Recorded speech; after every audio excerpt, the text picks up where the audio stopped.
ശബരീശ ദർശനം വിശദമായി 6-ന് സന്നിധാനത്തെത്തുന്ന രാഷ്ട്രപതി രാംനാഥ് കോവിന്ദ് ശബരിമല സന്ദർശിക്കുന്ന ആദ്യ രാഷ്ട്രപതിയാകും.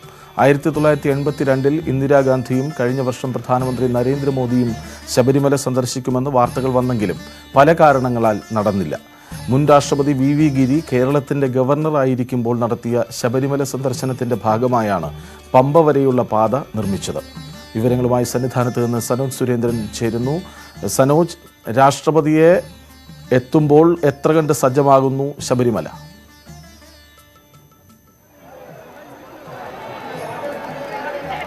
കൃഷ്ണരാജ്, നിലവിൽ മകരപൂജയ്ക്ക് വേണ്ടി നട തുറന്നതോടുകൂടി അഭൂതപൂർവമായ തിരക്കാണ് സന്നിധാനത്തും സമീപ പ്രദേശങ്ങളിലും ഇപ്പോൾ അനുഭവപ്പെട്ടുകൊണ്ടിരിക്കുന്നത്.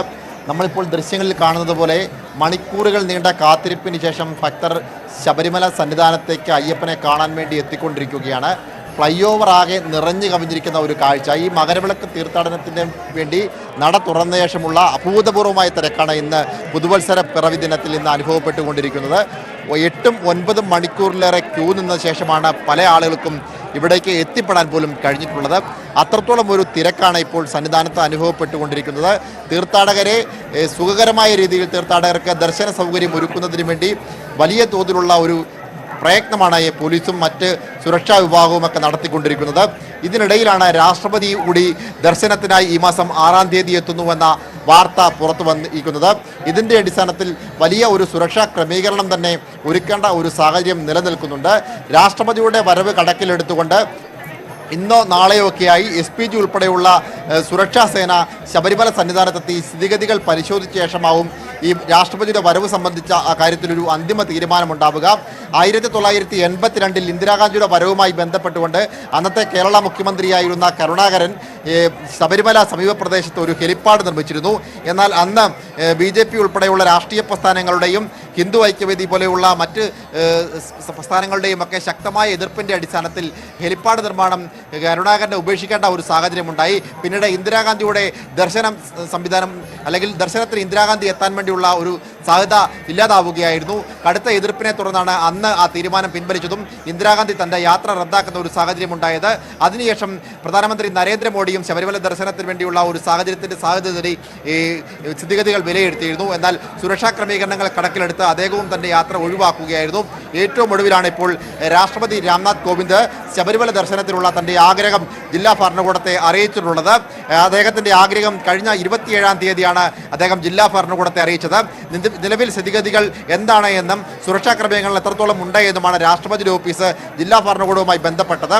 എന്നാൽ അദ്ദേഹത്തിൻ്റെ സന്ദർശനം ഉണ്ടാവുകയില്ല എന്നൊരു കണക്കുകൂട്ടലിലായിരുന്നു ജില്ലാ ഭരണകൂടം. എന്നാൽ ഇന്നലെയാണ് അത് സംബന്ധിച്ചൊരു തീരുമാനത്തിലേക്ക് എത്തിയിട്ടുള്ളത്.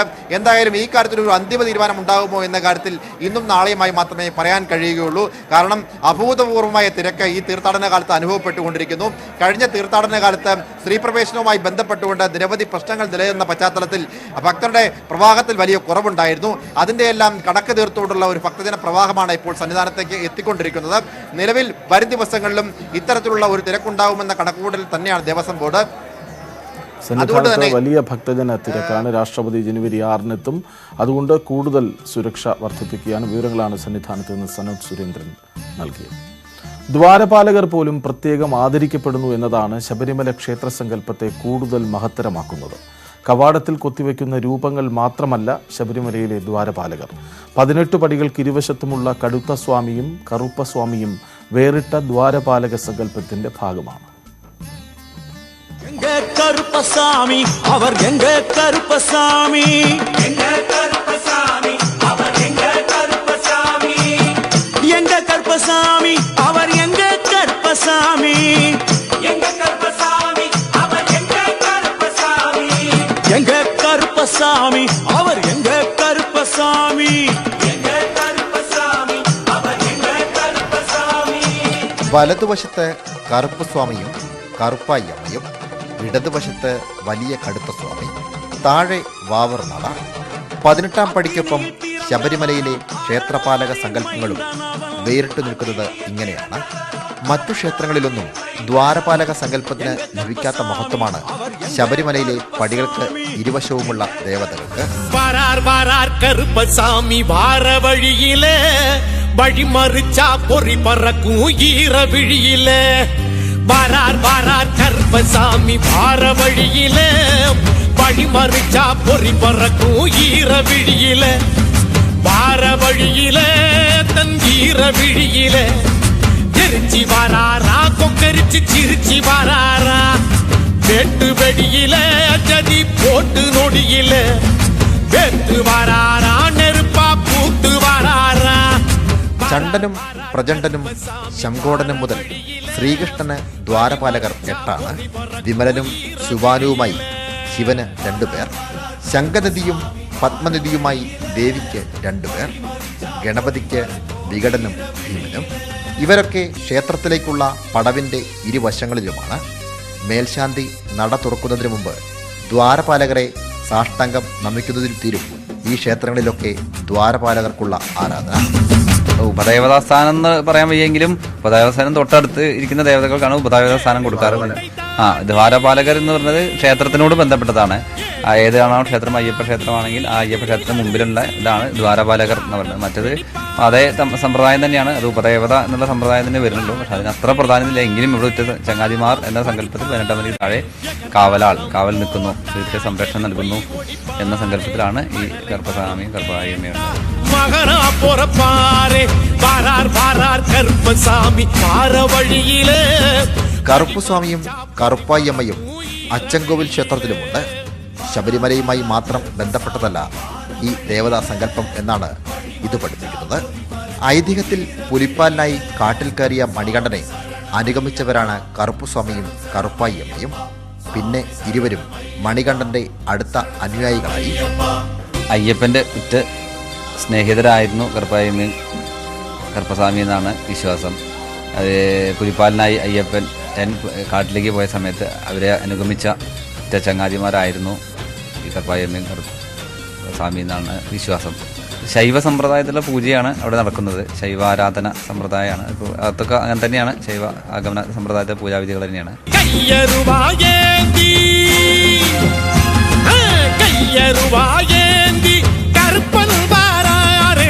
വലിയ കടുത്തുസ്വാമി ഐതിഹ്യത്തിൽ അയ്യപ്പൻ്റെ ആദ്യ ഗുരു തന്നെയാണ്. 13 വയസ്സ് തികഞ്ഞ മണികണ്ഠനെ ആദ്യം കളരി പഠിപ്പിച്ചത് കടുത്തുസ്വാമിയാണ്. കടുത്തുസ്വാമിയുടെ കാൽ തൊട്ട് വന്ദിച്ച് കളരിയിൽ ഇറങ്ങിയെന്നാണ് ശാസ്താംപാട്ടുകളിൽ പറയുന്നത്.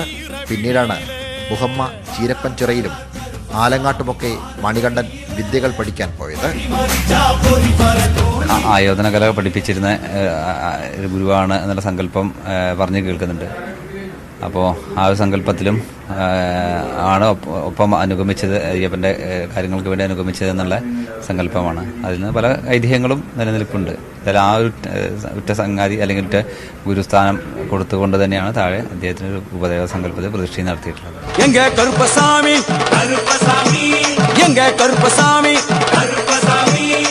ദ്വാരപാലക സങ്കല്പത്തിൽ തന്നെയാണ് വലിയ കടുത്തുസ്വാമിയും കറുപ്പുസ്വാമിയും സന്നിധാനത്ത് നിൽക്കുന്നത്. അങ്കാരമായി ഓടി വരാ കറുപ്പമരാ കറുപ്പവരാ അങ്കാരമായി ഓടി വരാ. ഒരു വശത്ത് കറുപ്പസ്വാമിയും കറുപ്പായിയമ്മയും, മറുവശത്ത് കടുത്തസ്വാമി, ഒപ്പം ബാബരുസ്വാമിയും. ശബരിമലയെ ലക്ഷങ്ങളെത്തുന്ന തീർത്ഥാടന കേന്ദ്രമാക്കുന്നത് ഈ ദേവതാ സങ്കല്പങ്ങൾ കൊണ്ടുകൂടിയാണ്. ക്യാമറമാൻ വിപിൻ മുരളിക്കൊപ്പം സനോയ് സുരേന്ദ്രൻ, ന്യൂസ് 18 സന്നിധാനം. വിശ്വാസത്തിൻ്റെ ഒഴുക്ക് എന്ന് വിളിക്കാം അഴുതാ നദിയെ. ഇവിടെ തീർത്ഥാടകർ മുങ്ങിയെടുക്കുന്ന കല്ലുകളാണ് ഐതിഹ്യത്തെ തീർത്ഥാടനവുമായി ബന്ധിപ്പിക്കുന്ന കണ്ണികളിൽ ഒന്ന്. അയ്യപ്പൻ മഹിഷിയെ കൊന്ന ശേഷം അഴുതയിൽ മുങ്ങിക്കുളിച്ചെന്നും ഇവിടെ നിന്ന് മുങ്ങിയെടുത്ത കല്ലുകൾ മഹിഷിയുടെ ശരീരത്തിൽ ഇട്ടുവെന്നുമാണ് ഐതിഹ്യം. മനസ്സിന്റെ ചെപ്പിൽ നിന്നും അഴുതയിൽ നിന്നും ഞങ്ങൾ കനകവും പവിഴവും തെറുക്കി അവയൊക്കെ കല്ലിടും കുന്നിലിട്ടു വണങ്ങി. മനസ്സിന്റെ ചെപ്പിൽ നിന്നും അഴുതയിൽ നിന്നും ഞങ്ങൾ കനകവും പവിഴവും തെറുക്കി അവയൊക്കെ കല്ലിടും കുന്നിലിട്ടു വണങ്ങി. തീർത്ഥാടകൻ ഈ വെള്ളി പോൽ തിളങ്ങുന്ന നദിയിൽ നിന്നും എടുക്കുന്നത് എന്താണ്?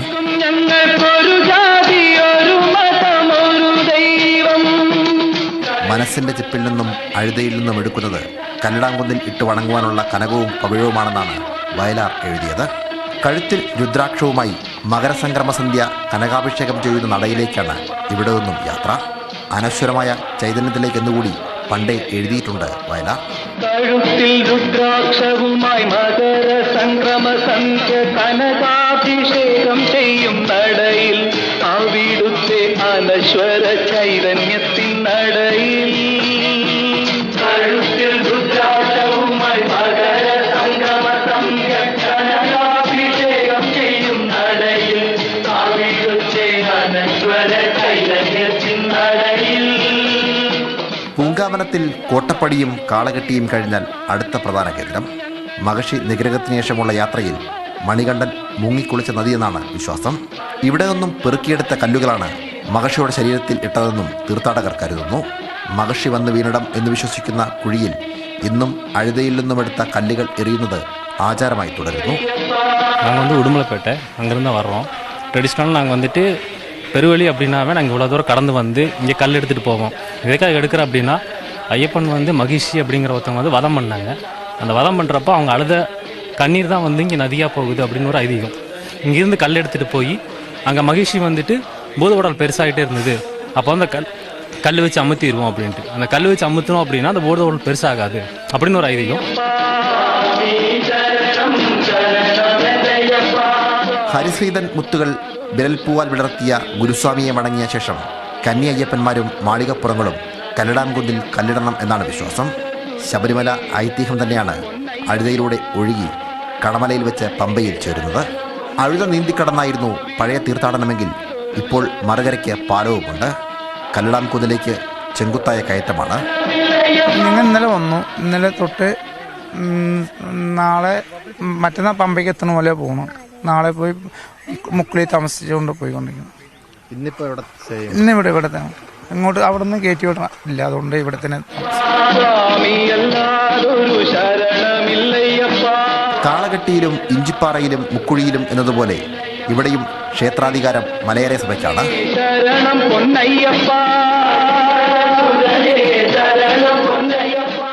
ആചാരാനുഷ്ഠാനങ്ങളിൽ അഴുതയ്ക്ക് വലിയ പ്രാധാന്യമാണുള്ളത്.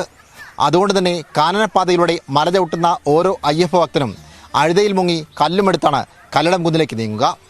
പരമ്പരാഗത കാനനപ്പാതയിലെ അഴുതക്കടവിൽ നിന്നും ക്യാമറമാൻ ബിപിൻ മുരളിക്കൊപ്പം സനോജ് സുരേന്ദ്രൻ, ന്യൂസ് 18. എറണാകുളത്തപ്പൻ ക്ഷേത്രത്തിന്റെ ഉത്ഭവ കഥ തന്നെയാണ് എറണാകുളം എന്ന പേരിന്റെ പിന്നിലുമുള്ളത്. ഋഷിനാഗക്കുളം എന്ന പേര് എറണാകുളമായി മാറിയെങ്കിലും ക്ഷേത്രത്തിലെ ആചാരങ്ങൾക്കും നിഷ്ഠകൾക്കും നൂറ്റാണ്ടുകൾ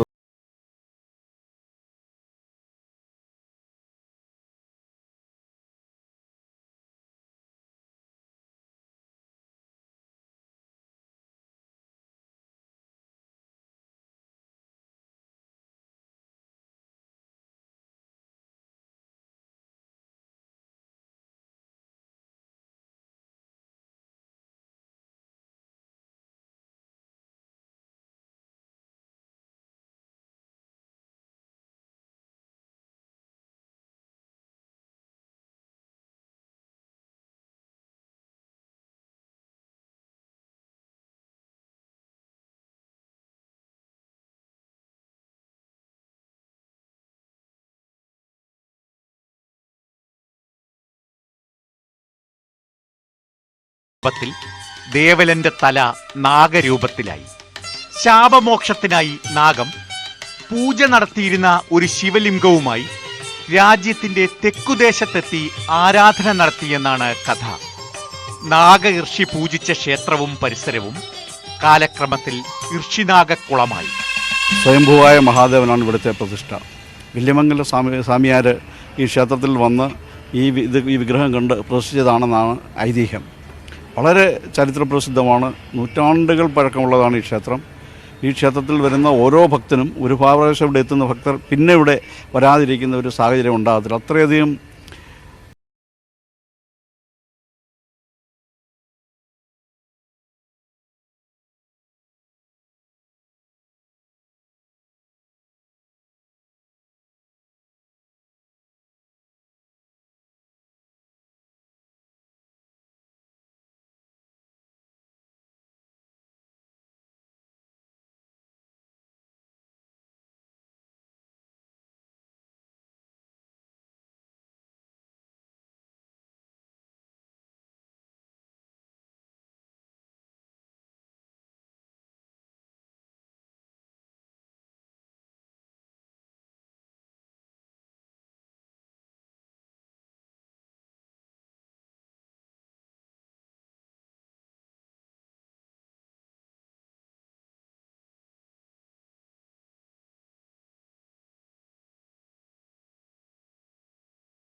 ഒരുപോലെ തീർത്ഥാടക പ്രിയ കീർത്തനങ്ങൾക്ക് ഈണം നൽകിയ ഒരാളുണ്ടെങ്കിൽ അത് MS വിശ്വനാഥനാണ്.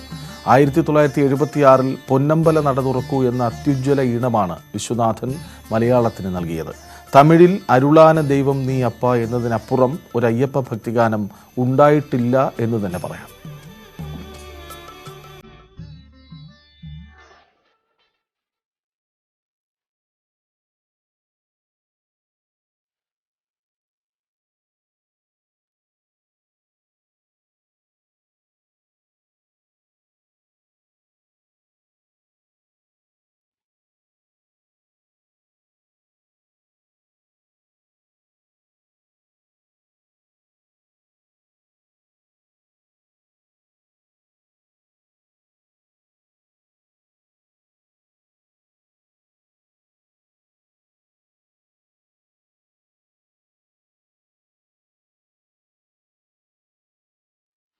പൊന്നമ്പല നട തുറക്കൂ, സ്വർണ്ണ ദീപാവലി തെളിക്കൂ, ശ്രീകുമാരൻ തമ്പി ഹൃദയം കൊണ്ടെഴുതിയ വരികൾ. അതിന് ഭജനകളുടെ എല്ലാ താളങ്ങളും വിട്ട് MS വിശ്വനാഥൻ ചാരുകേശിയിൽ നൽകിയ ഈണം. തീർത്ഥാടകർ എന്നും നമിച്ചു പോകുന്ന സംഗീതം പിന്നാലെ തമിഴിലും സംഭവിച്ചു. നമ്പിനാർ കെടുവതില്ലേ എന്ന സുധാചന്ദ്രൻ സിനിമയിലെ സ്വാമി തിന്തകത്തോം എന്ന ഗാനം തീർത്ഥാടനത്തിന്റെ താളം തന്നെ മാറ്റിമറിച്ച ഒറ്റ ഗാനമെന്നും വിളിക്കാം.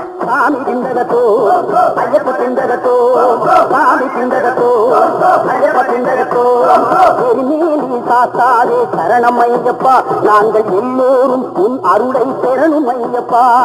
எரிமேலி சாத்தாதே சரணமையப்பா நாங்கள் எல்லோரும் உன் அருளை பெறணுமையப்பா. சாமி சிந்தகத்தோ ஐயப்ப சிந்தகத்தோ, சாமி சிந்தகத்தோ ஐயப்ப சிந்தகத்தோ. അയ്യപ്പ ഭജനകൾ തമിഴിൽ കയ്യടിച്ചാൻ പാട്ടുകൾ മാത്രമായിരുന്ന കാലത്ത് അയ്യനായി MS വിശ്വനാഥൻ വേറെയും ഈണം നൽകി. അതും തീർത്ഥാടകർ ഹൃദയം കൊണ്ടേറ്റെടുത്തു. சுடரான கடவுள் நீதானப்பா எங்கள் சுவாமியே சரணம் பொன்னையப்பா. அருளான ஒரு தெய்வம் நீயப்பா. சபரிகிரி மேவும் இறைவாயன் ஐயப்பா. சுடரான கடவுள் நீதானப்பா எங்கள் சுவாமியே சரணம் பொன்னையப்பா. ഇക്കാലത്ത് മലയാളത്തിൽ അസംഖ്യം അയ്യപ്പ പാട്ടുകൾ MS വിശ്വനാഥനിൽ നിന്ന് സംഭവിച്ചുകൊണ്ടേയിരുന്നു. യേശുദാസ് മനമറിഞ്ഞു പാടിയ ഒരു ഡസൻ ഗാനങ്ങൾ ആദ്യം വന്നു. അയ്യപ്പ ദയാനിധേ പൊന്നയ്യപ്പ, നിന്നഭിഷേക ദർശനമോ പുണ്യമപ്പ, കോടി പുണ്യമപ്പ. തേങ്ങാമലർ അരിയും നിറയെ ഇരുമുടിക്കെട്ട്, കയ്യിൽ വിളങ്ങിടും വില്ലമ്പ് ഉള്ളത്തിൽ വീരം. തേങ്ങാമലർ അരിയും നിറയെ ഇരുമുടിക്കെട്ട്, കയ്യിൽ വിളങ്ങിടുമ്പിൽ അമ്പ് ഉള്ളത്തിൽ വീരം. പുലിപ്പാലും കൊണ്ടുവരും മണികണ്ഠാശരണം, പണ്ടുപോയതുപോൽ മഹിഷിമുഖി സംഹാര നിയോഗം അയ്യപ്പ. ശബരിമലയിൽ വാഴും നിറദീപമേ എന്ന ഗാനം രാഗങ്ങളുടെ അസാധാരണ വഴികളിലൂടെയാണ്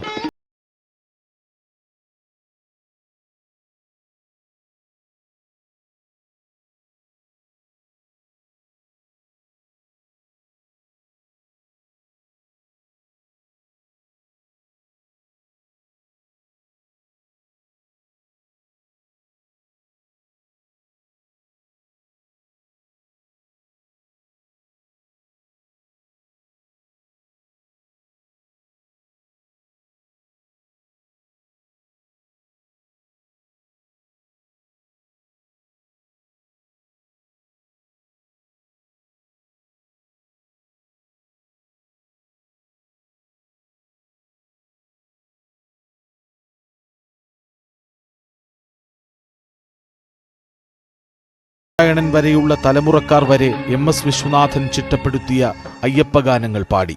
ഉണ്ണിമേനോൻ പാടിയ ആലങ്ങാട് പേട്ടയായിരുന്നു മാറ്റത്തിന്റെ വരവറിയിപ്പ്.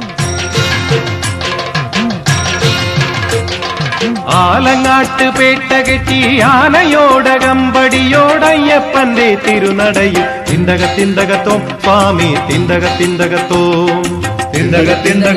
സ്വാമി തിന്തകത്തോം പന്തളത്ത് ബന്ധുവായ തമ്പുരാന്റെ തങ്ക അങ്കിയാഭരണപ്പെട്ടി കണ്ടു തിന്തകത്തോം സ്വാമി തിന്തകത്തോം സ്വാമി തിന്തകത്തോം സ്വാമി തിന്തകത്തോം സ്വാമി സ്വാമി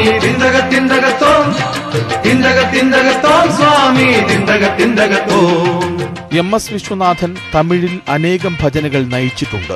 അനേകം പാട്ടുകൾ റെക്കോർഡ് ചെയ്തിട്ടുമുണ്ട്. പക്ഷേ മലയാളത്തിൽ 2 അയ്യപ്പഗാനങ്ങളാണ് MS വിശ്വനാഥൻ പാടിയത്. ഒന്ന് ശ്രീകുമാരൻ തമ്പിയുടെ രചനയിൽ സ്വയം സംഗീതം പകർന്ന് 1976 പാടിയ ഉഷസന്ധ്യകൾ പാടിവരുന്നു.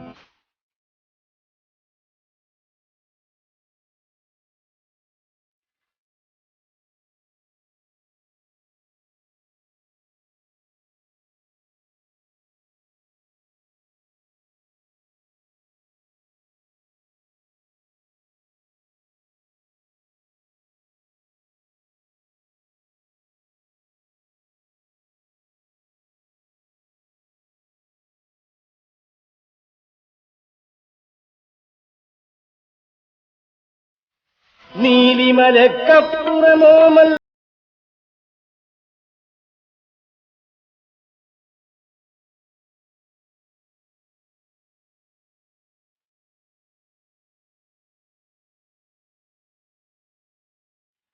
മലയാളത്തിൽ MS വിശ്വനാഥൻ പാടിയ 2ാമത്തെ അയ്യപ്പഗാനം പലതുകൊണ്ടും ശ്രദ്ധിക്കപ്പെട്ടു. സംഗീതം ജയവിജയന്മാരായിരുന്നു. അയ്യപ്പൻ വാഴും പൂങ്കാവനത്തിൽ പൂജക്കെടുക്കാത്ത പൂക്കളില്ല, അവിടെ ഒരു മൺതരിയായെങ്കിലും ജനിച്ചാൽ മതിയെന്നാണ്